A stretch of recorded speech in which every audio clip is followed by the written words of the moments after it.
Do not take care of your parents when they get old. Let somebody else in the family take care of them. If your parents abused you in any type of way. What's up, ladies and gentlemen? How you doing today? I hope that your day is going fine. If not, I hope tomorrow gets better. Look, I want to take this time out and say thank you to everyone who's been dropping comments in the comment section. I truly appreciate the interaction. If you haven't hit that subscribe button, I ask that you go ahead and do so. And make sure to toggle that notification bell to stay current with all of the videos that we're posting. Today's video is a little touchy, but I believe that there's some truth from this person's perspective. And let me give you a disclaimer. If you've had issues with your parents and you're triggered by certain conversations, I would advise you not to watch this video because it could be a little triggering. And I care enough about you to let you know that. So we're going to get into the video and we'll get back to the thoughts after it's over.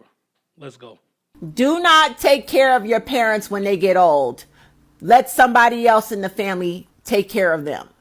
If your parents abused you in any type of way in your childhood and they expect you to still kiss their ass and look after them once you become an adult, don't do it. Your parents are narcissists and they groomed you from the time you was a baby. Your role in the family is to be a doormat, a people pleaser, to have no boundaries so they can walk in and out of your life, abuse you, train other family members to disrespect you. You will be the one least respected in your family. They've been training you and setting you up to fail your entire life so that you can serve them when they is old, gray, and their health is deteriorating in the hospital. You do not owe your parents. Their karma will be you walking away permanently. Wow. I believe this lady suffers from some type of abuse or trauma.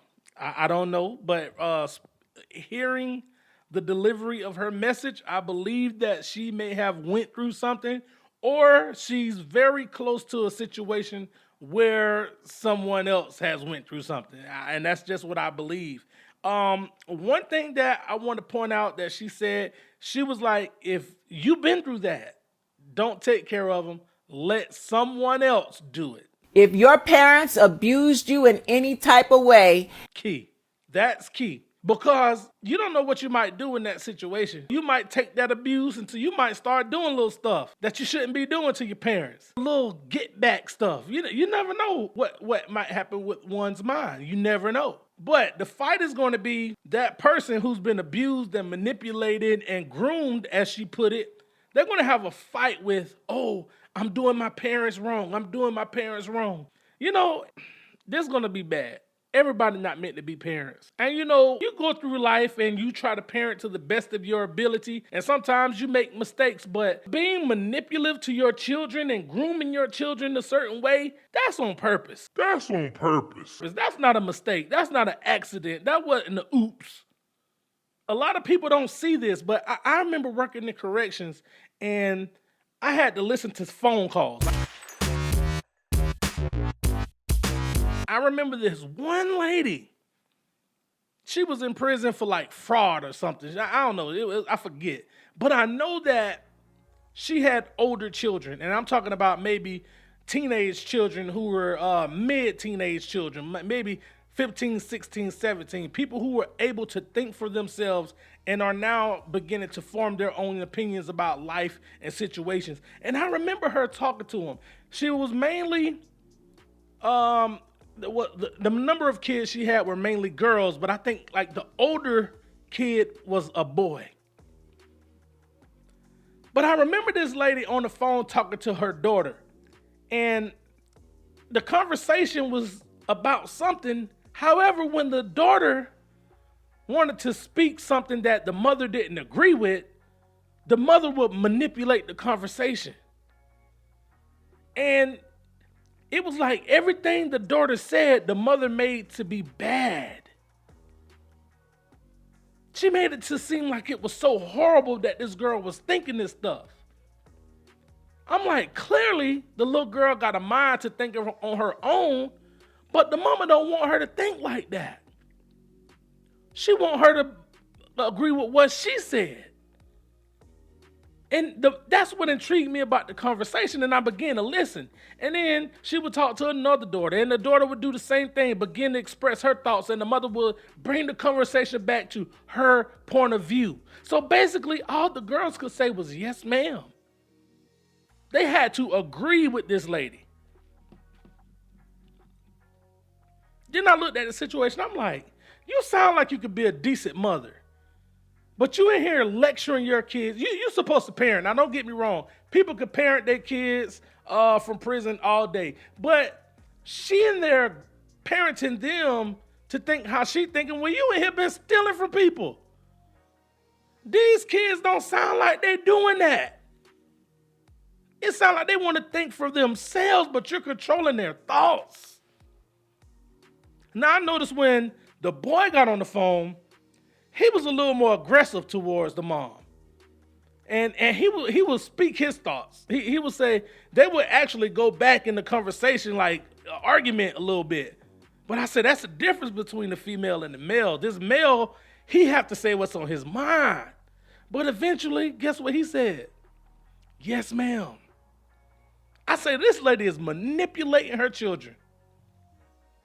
Listen, can't nobody tell me nothing different. This lady was manipulating her children. I could tell by the conversation. I could understand it. I sensed it. I knew what she was doing.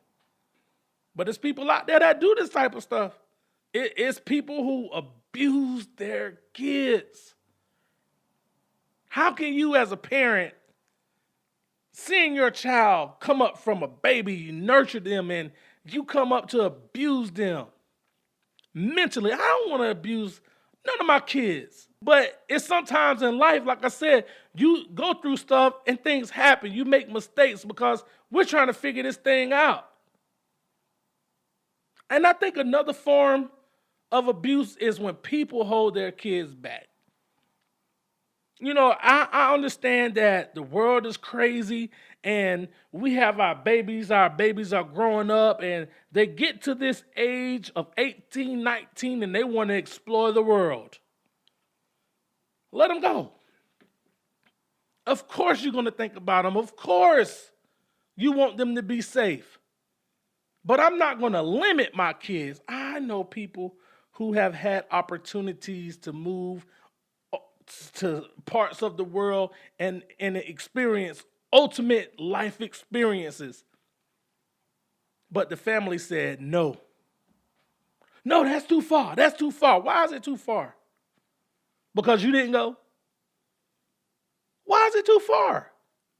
Why are you stopping people from experiencing life? Something I'll never get. I don't get it. It's that shut off way of thinking. I'm not going to let you go over there. You can't do that. It's too much. Why? I think that's a form of manipulation as well.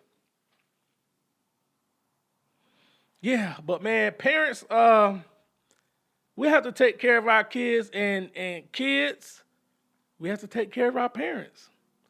But if you're in a situation like this, and it's abuse and trauma, I think she's right. I don't think you should be the one to take care of your parents. I don't think so, because your mental health is important also. You as a person, you're important also. But it's a touchy situation. I thank God that I'm not in it. I don't have this trauma, so I had a good upbringing. I had a good foundation. But I know everybody can't say that. But that's all I got. Let me know what you think. Drop it in the comment section. Until the next time, peace.